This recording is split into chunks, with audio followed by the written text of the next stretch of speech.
This section explains why a single molecule, DNA, can be read faster every year while being written barely faster at all. The answer lives in market structure rather than in chemistry. Start with the surprise. The pace of a technology is set by its market structure, and the physics is rarely the ceiling people assume it to be.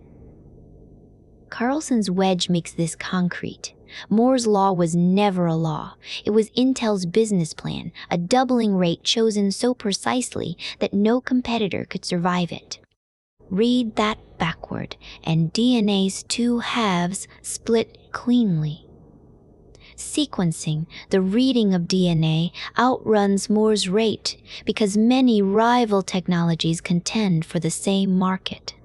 Synthesis, the writing of DNA, stalls because a decades-old oligo-monoculture faces no one. Same molecule, opposite trajectories. The difference is competition, not chemistry. Here is the generative move to carry forward. When a cost curve stagnates or accelerates, look first at how many players and methods contend, rather than searching for a physical ceiling. Rate is a strategic variable. This section compresses the whole opening chapter into a single claim.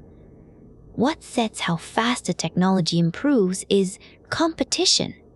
Physics barely enters into it. Carlson opens the book by contrasting two halves of the same craft. Reading DNA races ahead of Moore's law because rival sequencing technologies and the firms behind them claw at each other. Writing DNA has flatlined for years, resting on a single decades-old oligochemistry monoculture with nothing to push it. The inversion that makes the argument go through is Moore's law itself. Moore's law is a business plan. Intel chose that pace precisely because no competitor could survive it. So what looks like a law of nature is really a corporate decision. So here is the primitive to carry forward. An exponential improvement curve is an artifact of market structure, and a monoculture stalls regardless of what the science could do. This section explains the core move behind trackable multiplex recombineering, or TRMR. Perturb every gene at once, let selection sort them, and read out which perturbation won by counting a cheap tag welded to each. That is the entire move. TRMR flips the E. coli genome gene by gene to either overexpressed or off, which gives 2 to the 4,000th power possible states.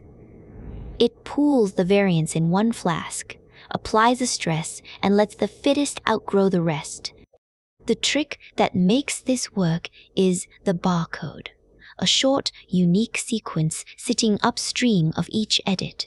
It converts an unreadable genotype into a countable proxy, so a microarray or a sequencer can report every allele's frequency shift, its fitness, all in parallel. Selection performs the search. The barcode performs the credit assignment. One scientist, one day, the whole genome mapped.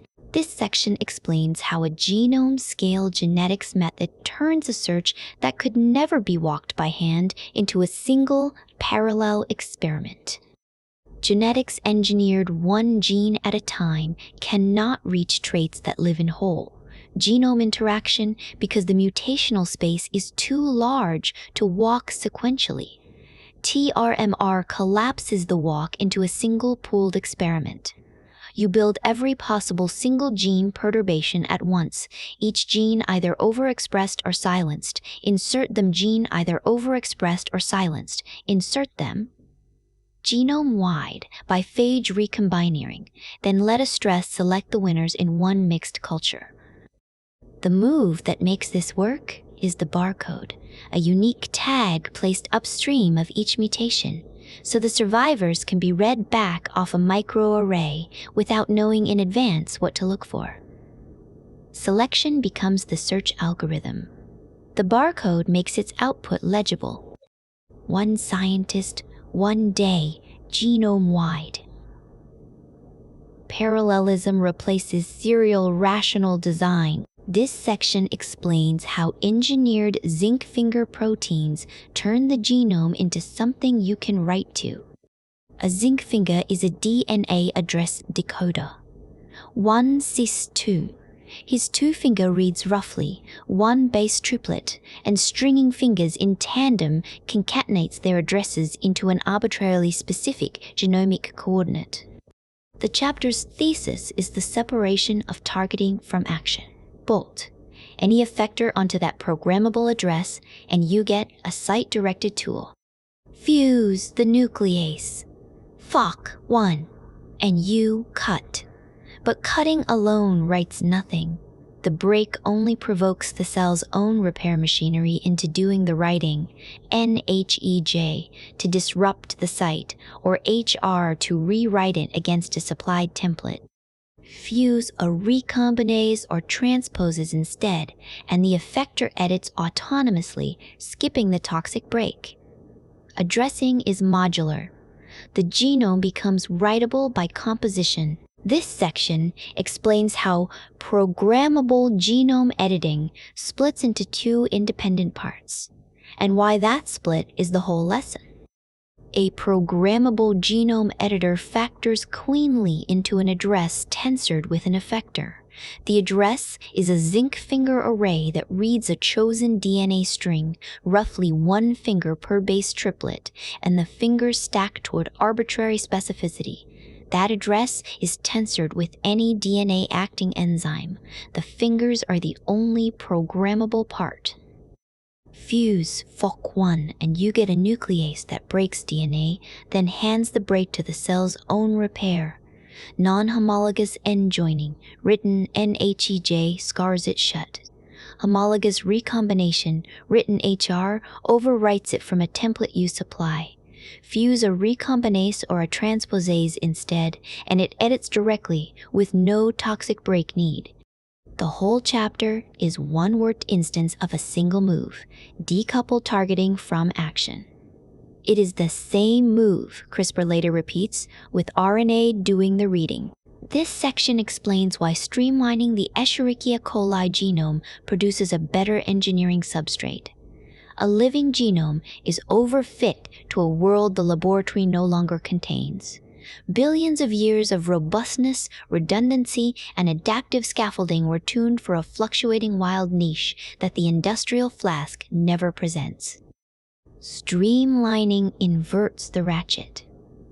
You subtract the genomic regions that only pay off under uncertainty, and what remains is a chassis, a self-sustaining cell whose reduced complexity buys the three things engineering wants and evolution never optimized for: predictable reprogramming, genetic stability, and metabolic economy. The chapter's move is that you reach an engineering substrate by deletion from a proven cell, rather than by synthesizing life from the bottom up.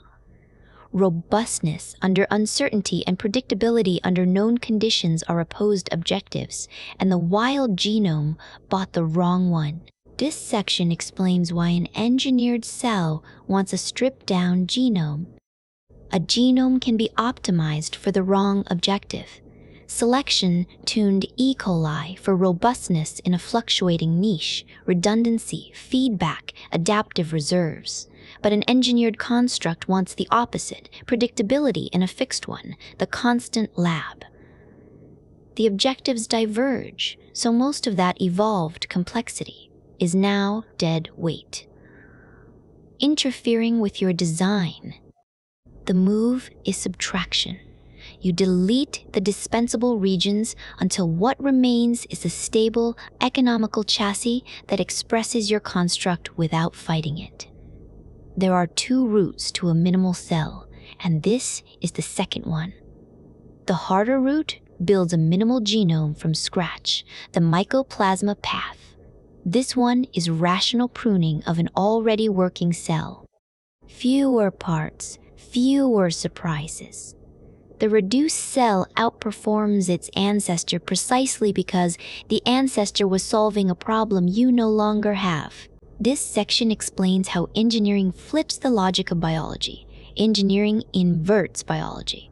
Structure no longer dictates function. You list the functions life must fulfill, then build structure to serve them. That top-down move is called functional analysis, and it is the chapter's primitive. Decompose any organism into a master function and the helper functions that feed it. The printer prints. Everything else supplies paper, ink, and power. Life's own master function is reproduction, so any designed production you graft on rides parasitically on the cell's drive to multiply. The enabling surprise is this: program and chassis separate cleanly, like an operating system from its hardware. Genome transplantation proved it. Life is thus program plus reading, machine plus metabolism. The last two are absent from the Turing machine, which models only the program. This section explains the first structural primitive of synthetic biology, the move that starts from function rather than from structure. Invert the biologist's reflex that structure precedes function and place function first. Enumerate what a living thing must do, then ask what implements each doing. That inversion is the entire engineering stance of synthetic biology. And it buys you separability. Consider Danchin's move. A cell is a program run on a machine. The genome is cleanly told, apart from the chassis, exactly as an operating system is told, apart from the computer reading it. Genome transplantation proved that the two detach. But there are two currencies. The Turing abstraction omits energy and matter, and both must flow. Metabolism is what supplies them. The chassis also carries its own master function, multiply. So designed production is yoked to reproduction. The primitive you keep is this: list the functions, then assign each one to program, machine, or metabolism. This first section explains what a promoter is and the single move that turns it into an engineerable part. A promoter is the cell's if-then on transcription. The generative move is to factor it into two pieces. There is a core which carries the minimal, context-free machinery needed to start. And there is an upstream element whose transcription factor binding sites hold the regulatory logic that reads internal and external state. The chapter's thesis lives in where natural promoters fail as parts, and they fail twice. First, their strengths cluster at the extremes instead of spanning the range homogeneously. Second, they are welded to metabolism, so there is no orthogonality. Synthetic promoters answer both failures by decoupling. Strength is tuned continuously, and regulation is made independent of the cell's metabolic state. This section explains why a yeast promoter is a composition of orthogonal modules, and why that composition is the whole engineering leverage of the chapter. A core promoter fixes where and whether transcription starts. An upstream element fixes when and how strongly, gating on cellular stimuli. The decisive fact was proved by the first hybrid promoter, which kept one promoter's start site and the other's regulation. What it showed is that the two modules recruit disjoint protein sets. So strength and regulation are independent knobs. You can mix, and regulation are independent knobs. You can mix and match you what Tenyan Defeng and Yesao. Nature only samples this space at the extremes, very weak or very strong, and always chained to metabolism. Synthetic promoters exist to fill the interior and cut the metabolic tether. This is orthogonality by construction. This section explains why splicing reorganizes how you design a eukaryotic gene. Start from one fact. The eukaryotic gene is a template. The cell edits before it reads it, not the finished message. Stretches called introns are cut out, and the remaining stretches, the exons, are ligated back together by a machine called the spliceome. Because which exons survive the cut is a choice. One location on the genome can generate a whole family of proteins, rather than a genome can generate a whole family of proteins rather than a single one. That single fact reorganizes gene design.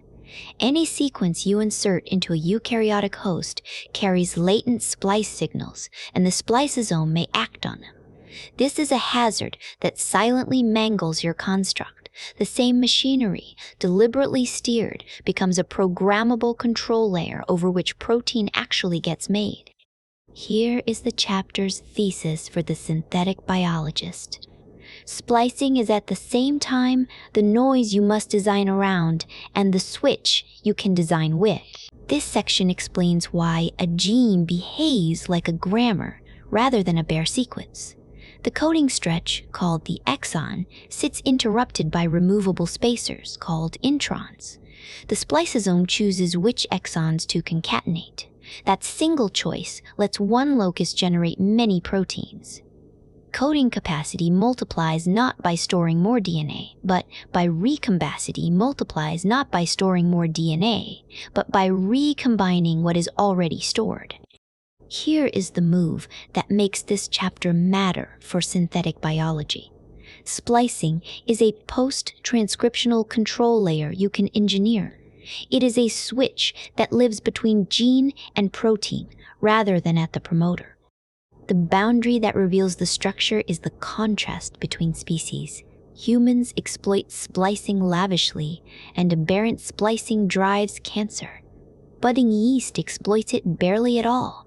Introns are rare there, kept only for stress, time fine-tuning, same machinery, opposite investment. This section explains how a gene silencing pathway is turned into a switch you can control with a molecule. Silencing a gene by RNA interference already runs on shape. A hairpin RNA is recognized and cleaved by nucleases, first Rocha, then Dicer, purely because its secondary structure fits their recognition site. The pathway ends in mRNA destruction driven by Argonaute 2. The chapter's move is to make that structure conditional. Graft a ligand. Binding aptamer into the hairpin. When the trigger binds, and the trigger can be a small molecule, an oligonucleotide, or a protein, it deforms the fold precisely at the nuclease's grip, gating processing on or off. No new machinery is added. The conformational change is the logic gate. RNA's modularity is what makes the graft composable. Sensor and actuator are spliced together through double-stranded joints without either one losing function. Detection becomes structure, and structure is already the control variable. This section explains how a genetic switch is built from a recognition site made conditionally legible. RNAi silences a gene when two nucleases, Drosha and Dicer, cut a hairpin RNA into the guide strand that marks a target messenger, RNA for destruction. Graft a ligand-binding aptamer onto the site those nucleases read. Now the ligand's presence reshapes the local secondary structure, and the enzyme either finds its substrate or it doesn't.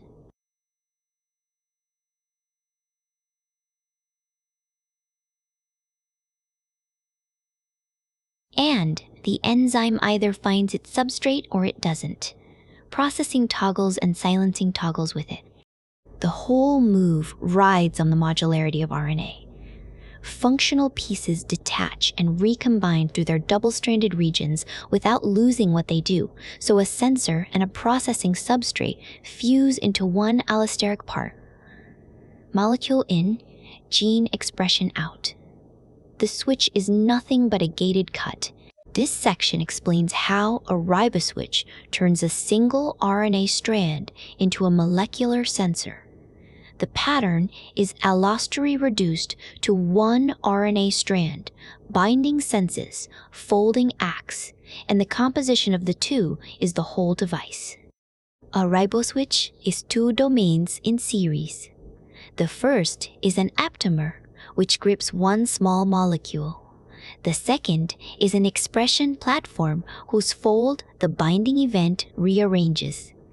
That rearrangement gates a downstream feature, either the accessibility of the ribosome binding site or the formation of a transcription terminator. So gene expression becomes a direct function of metabolite concentration with no protein transcription factor anywhere in the loop. Here is the move that makes the chapter go through. The sensor is borrowed, drawn from known aptamers, but the coupling between sensing and acting cannot be reasoned out. RNA folding propagation is too tangled to predict, so the platform is discovered by screening and selection. Rational design cannot reach it. Evolution supplies what rationality can't. This section explains the riboswitch, a structural primitive in the ninth body. A riboswitch is allosteric, moved into RNA. One short strand both senses a small molecule and, by the same act of folding, decides whether its own gene gets expressed. Two domains do the work. The first is an aptamer, which binds the ligand. The second is an expression platform, whose stem loop rearranges when binding happens. That rearrangement either hides or exposes the ribosome binding site, which is translational control, or it arms a terminator, which is transcriptional control. Here is the generative move.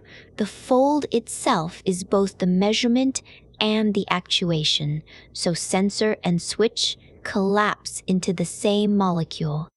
That is the chapter's quiet surprise. Recognition, regulation, and even Boolean integration of two ligands all fit in a few nucleotides, where protein transcription factors demand vastly more genetic information to do the same work. This section explains why a gene's output depends less on what it produces than on how long its message survives. Every bacterial transcript decays, with half-lives spanning seconds to an hour, and that decay rate is itself a control variable. Steady-state expression is production times lifetime, so when the promoter is fixed, you can still move the output by tuning how fast the message dies. The chapter's move is to treat transcript stability as an engineerable knob rather than a fixed property. The same degradation machinery cells use to sense conditions and hold homeostasis becomes a design surface. The dual framing is the point. Stability is a tuning knob when it is set deliberately, and a confounding factor when it drifts unaccounted. Control the lifetime, program the dynamics. This section explains why the amount of a gene's product is set by a ratio, and why that ratio hands the engineer a control knob most designs ignore. Steady-state expression is a ratio, concentration equals synthesis rate divided by decay rate. The whole claim of this chapter is that biology and the engineer controls gene output by tuning the denominator, the messenger RNA's lifetime, and not only the promoter and the ribosome binding site that set the numerator. Bacteria already do this. They hold transcript half-lives across orders of magnitude from seconds to an hour in order to process signals and hold homeostasis. The same RNA's E-driven degradation machinery is a designable knob. Here is the move that carries the book's parts, and devices project. Transcript stability is dual. It is a predictable control parameter when you engineer it, and a silent confounder corrupting device output when you do not. Reading and writing DNA is not enough. You must also program its erasure. This section explains how DNA can be used as a scaffold to channel a metabolic pathway. Start with the problem. Flux through a pathway is throttled by diffusion. An intermediate released into the cytoplasm reaches the next enzyme by a random walk, and on the way it dilutes, decays, or poisons. Channeling deletes that search. The enzymes sit adjacent, so the intermediate is handed off before it can wander. Here's the primitive. Take a coordinate you cannot easily program, position in a crowded cell, and encode it in one you can. DNA is that programmable coordinate. A sequence is an address, so fusing each enzyme to a DNA binding domain that recognizes a chosen site fixes both who sits where and in what ratio. Sequence becomes spatial layout. The tuning knob becomes the scaffold's geometry rather than the enzyme's intrinsic kinetics. This part explains why tethering a metabolic pathway's enzymes to a shared scaffold beats letting them float free, and why the best scaffold is one you can address by editing DNA. Enzymes floating free force, each intermediate to find the next enzyme by random diffusion. The fix is to stop the intermediate from ever reaching bulk solution. Tether a pathway's enzymes in order to a shared scaffold, and the substrate walks enzyme to enzyme. Local concentration rises, unstable intermediates never accumulate, and competing branches are spatially starved. The generative move is to make the scaffold addressable. Fuse each enzyme to a DNA binding domain. The order of recognition sites along the DNA dictates assembly order, so you reprogram the pathway's geometry by editing letters. DNA beats protein, or RNA scaffolds, because its address code is orthogonal and predictable.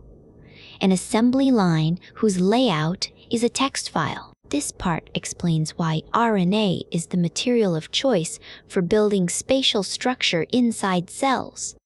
Proximity is a rate knob. Force two enzymes near each other and their local concentration rises, so the reaction they share runs faster. The chapter's whole ambition, spatial engineering, reduces to placing molecules where their activities coordinate. The generative move is choosing the building material. Protein folds resist ab initio prediction. RNA does not. Its shape is dictated by base complementarity, a simple rule set, so secondary structure is computable from sequence, and a sequence is trivially transcribed inside a living cell. That makes RNA a programmable scaffold. You write the arrangement in nucleotides, and the cell folds it. Every later application, targeting probes, clustering pathway enzymes, positioning therapeutics, is one instance of that single lever. Sequence determines fold, determines spatial layout. This section explains how a cell uses space itself as a control lever, and why RNA is the material that lets you pull that lever from sequence alone. Space inside a cell is a rate knob. Pull enzymes, RNAs, and probes into the same neighborhood and their local concentration climbs. Reaction rate follows concentration, so co-localization is coordination. The chapter's entire promise reduces to that one lever. What makes RNA the scaffold of choice is that its shape is compilable. Base pairing complementarity maps sequence to secondary structure through a minimum free energy calculation you can run before synthesizing a strand. Protein folding resists this, so engineers swap a protein's function, never its structure. In the book Salk, this is the spatial engineering counterpart to the DNA scaffold channeling of the previous chapter. Same telos, organized to coordinate. Different, more programmable material. This section explains what a synthetic organelle is, starting from why a cell needs boundaries at all. A cell runs reactions that would poison or cancel each other if they mixed. The fix is a boundary. Draw a wall around a process, and two chemistries that are thermodynamically incompatible can run at the same time. The mitochondrion holds a proton gradient that the cytoplasm would otherwise collapse. The glycosome hoards 7 glycolytic enzymes, so localization does the glycylation wards 7 glycolytic enzymes, so localization does. That is all an organelle is here. It is a physically delimited compartment, not a lipid sac. The definition is relaxed precisely so that protein shells count too. The chapter's move is to read that boundary as an engineering primitive. Sequestration buys you concurrency, channeling, and regulation. And then you build one on purpose to make a cell a better factory. This section explains why a boundary is a control primitive. Enclose a reaction volume and you decouple its chemistry from the rest of the cell. So processes that are thermodynamically incompatible, competing for the same metabolites or poisoning each other, can run at the same time. The move the chapter makes is that sequestration substitutes geometry for regulation. The glycosome makes this sure. It wields no allosteric feedback, yet compartmentalization alone achieves the same regulatory effect. The walls do the work that allostery would. So the engineer's aim is to repurpose or build such compartments for pathway flux. Any organelle reduces to 4 knobs: targeting, permeability, chemical environment, and biogenesis. Those 4 are the design surface the rest of the chapter turns on. This section explains what cell-free protein synthesis is at its most structural level. Break the cell open, and translation keeps running. Ribosomes, transfer RNAs, and energy metabolism work the same in an extract as they did behind a membrane. The chapter's thesis is what that buys you. The chemistry is not new. What changes is that an objective function has been deleted. A living cell optimizes for its own growth, and every protein you want is extracted against that competing telos. Lyse it, and the reaction becomes open. You add components, monitor, and hold concentrations precisely. You separate catalyst synthesis, which is growth, from catalyst utilization, which is production. The two are no longer forced onto one timeline. Freedom of design is the residue of removing the cell's autonomy. What the membrane hid, the reaction itself, becomes the addressable surface. This section explains what happens when you take protein synthesis out of the living cell. Lyse the cell, keep the machinery, discard the membrane and the will to live, and protein synthesis becomes an open beaker you pipette into directly. The move that makes this work is decoupling. Catalyst synthesis, which means growing cells, is split from catalyst utilization, which means making protein. This is the same separation a chemical plant draws between building the reactor and chemical plant draws between building the reactor and chemical plant draws between building the thing. A living cell is a black box optimizing its own survival. Every input you add is partly spent on growth, and you cannot reach inside. Remove the boundary and the objective function together, and biology collapses into what it always was underneath. A set of chemical reactions, now addressable, sampleable, and tunable to arbitrary concentration. Everything downstream follows from that one opening. Non-canonical amino acids, toxic products, and synthetic circuits. This section explains why generating a pathway library is the right move when a metabolic pathway resists rational tuning. The enzymes in a pathway are coupled rather than independent knobs. You can turn one at a time. They cross-regulate, so tuning one enzyme shifts the optimum of all the rest. The flux landscape is coupled and analytically opaque, which means you cannot simply compute where the best configuration lies. When you cannot compute the optimum, you sample it. That is the whole chapter. Replace rational design with directed search, and a search needs a population to draw from. The pathway library is that population. It is many variants of the same pathway, diversified across promoters, ribosome binding sites, and coding sequences. Advanced DNA assembly, meaning methods like Gibson, Golden Gate, and the DNA assembler, is merely the machine that manufactures this library, making it large, unbiased, and combinatorially modular. The assembly method is the enabling substrate for search over design, not the point in itself. And so the binding constraint moves to screening throughput rather than construction. This section explains why a metabolic pathway resists being reasoned into its optimum and what you do instead. A metabolic pathway will not yield its optimum to reasoning. The enzymes are cross-regulated, so tuning one perturbs the rest, and the flux landscape is coupled, non-separable. The move is to stop computing the optimum and start sampling it. You vary every component at once: the promoters, the ribosome binding sites, the gene orthologs, the ribosome binding sites, the gene orthologs, the terminators. You build a library of combinations and you screen for phenotype. The chapter's real subject is the enabling constraint underneath. How densely and how unbiasedly you can sample is fixed by the DNA assembly chemistry, Gibson Golden Gate, in vivo recombination. Each imposes its own ceiling on fragment count, on efficiency, and on directional bias. The assembly method is the sampler, and its limits are the sampler. This section explains the single asymmetry that both cell and gene therapy engineering reduce to. You do not write the edit. You provoke a break at a chosen address and let the cell's own repair machinery finish it. The engineered nuclease supplies only the targeting. The cell supplies the outcome. Which outcome you get is gated by which repair pathway is running.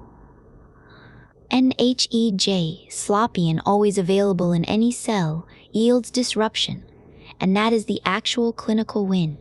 Knock out CCR5 in a patient's own T cells and HIV loses its receptor.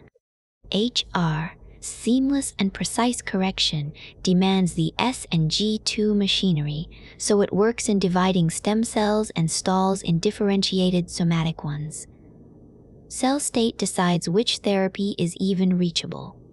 The cut merely amplifies editing efficiency by orders of magnitude. This section explains why a living cell used as a drug is a fundamentally different kind of thing from a molecule used as a drug. A drug that is a molecule is an open-loop signal. A drug that is a living cell is a controller. That inversion is the whole chapter. Cancer defeats small molecules and antibodies because it is a moving target. It undergoes genomic hypermutation. It hides in niches behind the blood-brain barrier. It presents no unique surface marker. No fixed dose can track a target that moves. A cell can track it because a cell senses inputs, computes, and actuates outputs conditionally, closing the loop. Synthetic biology's parts become the controller's organs.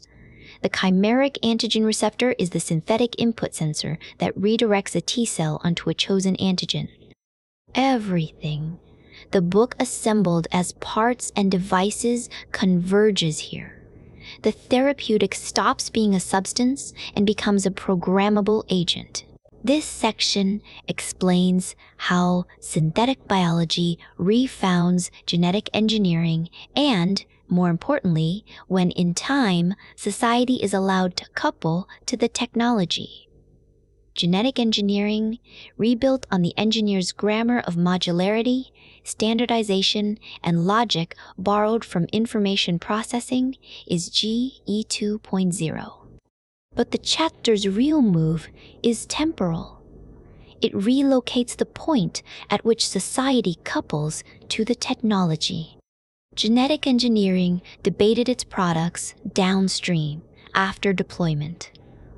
Consider GM crops in Europe, a whole suite of them buried at cost. Synthetic biology embeds the societal constraint upstream, at design time, so that objection becomes a design input rather than a veto arriving after the fact.